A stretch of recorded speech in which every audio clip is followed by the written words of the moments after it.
नाजरीन अस्सलाम वालेकुम। IND टुडे न्यूज़ में आपका खैर मकदम करते हैं।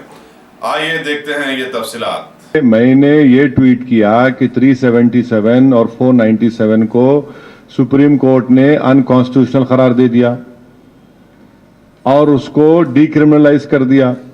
तो फिर ये मोदी सरकार ट्रिपल तलाक को क्रिमिनलाइज क्यों कर रही है? मेरा सवाल उनसे है। और सुप्रीम कोर्ट ने तो ट्रिपल तलाक को जो जजमेंट दिया उसमें तो उसको नहीं कहा पिनल प्रोविजन लेकर आइए। हम ये कह रहे हैं कि होश के नाखून लो और ये जजमेंट से सीखो।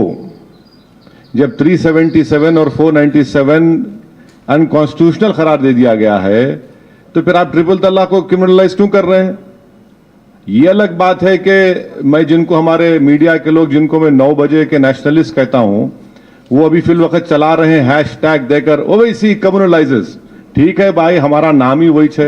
आप मोदी के चाहने वाले हैं, आप डरते हैं, इसीलिए हैशटैग ओवैसी कम्युनलाइजेस। मेरे सवाल का जवाब दो। आप डरते क्यों इतना मोदी से? अरे इंसान है भाई, आज है कल नहीं रहेंगे, इंशाल्लाह सब जाएंगे दुनिया से। इतना डरना क्या है? हम तो ये पूछ रहे कि भाई सुप्रीम कोर्ट जब 377 को 497 को गैर दस्तूरी करार दे दिया और उसको आप हमको क्यों कर पीछे पड़े हैं फिर?